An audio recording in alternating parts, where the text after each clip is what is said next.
It started with a post I didn't write, my truth, twisted and weaponized. By the time I saw the screenshot, it had already been shared over 2,000 times. My face, my name, my identity, all smeared across the internet like something stolen and thrown into a crowd. My breath caught halfway in my throat, but I didn't panic. Not yet. I blinked hard, reread the post, and waited for my brain to lie to me, tell me this was fake, a prank, a misunderstanding. But it wasn't.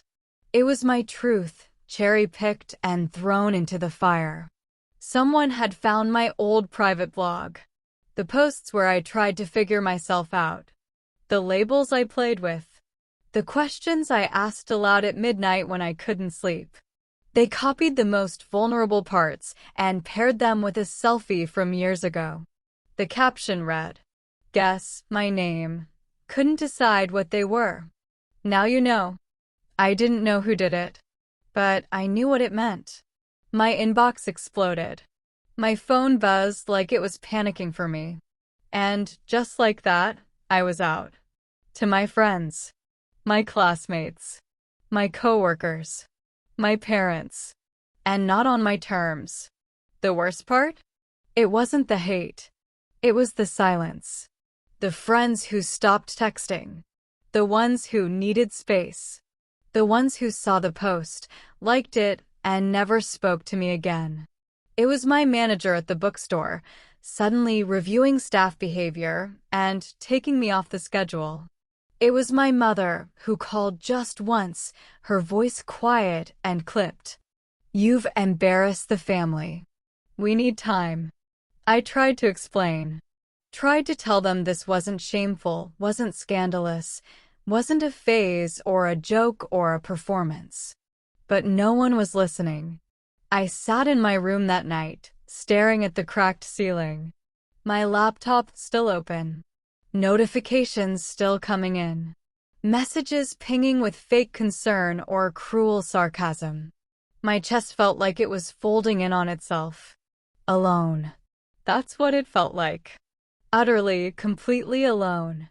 But I didn't disappear. I didn't curl into nothing and let them win. Because something deeper than pain started to rise in me. It wasn't rage. It wasn't bitterness. It was a voice I hadn't heard clearly before. Mine. The next morning, I logged onto my Instagram account, still private, still mine, and I recorded a video. No filter. No script. Just me.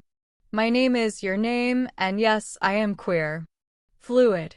Unapologetic. This wasn't how I planned to share this part of myself, but here we are.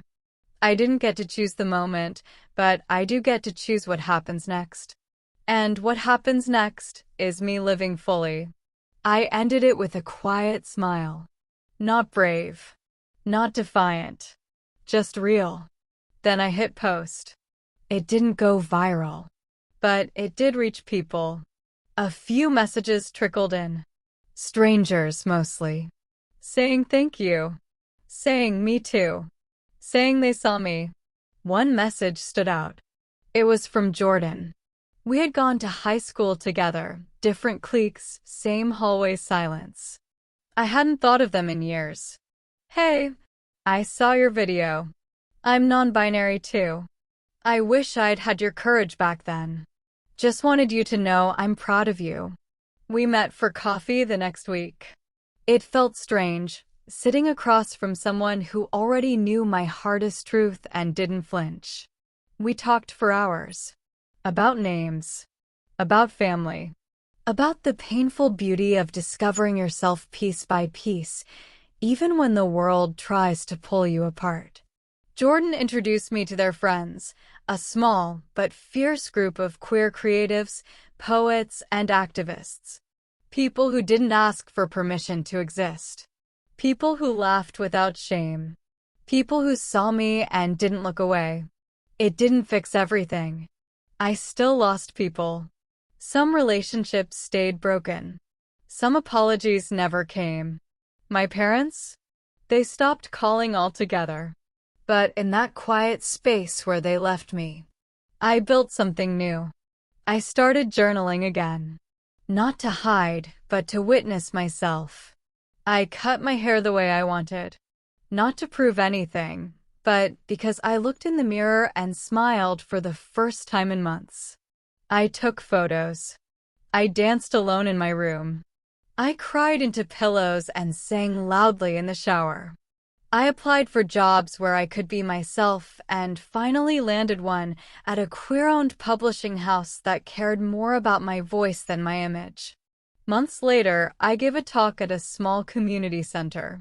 Topic: the power of self-reclamation. I stood on that stage, knees shaking, palms sweating. And I told my story. The silence, the loss, the grief, but also the discovery, the strength, the sacred rebellion of choosing myself. When I finished, the room was quiet until someone stood up and clapped. Then another. Then everyone. A woman in the front row had tears in her eyes. A young teen approached me afterward, holding their partner's hand, and said, "You made me feel seen. I used to think exposure would destroy me. That if the world saw everything, every fluid truth, every vulnerable part, I'd vanish. But now I know, exposure didn't end me. It freed me. I still have scars. Moments where I wake up and feel like I'm bleeding invisibly. Triggers. Panic. Days where my voice shakes for no reason. But I'm still here. Fully. Honestly. Unapologetically.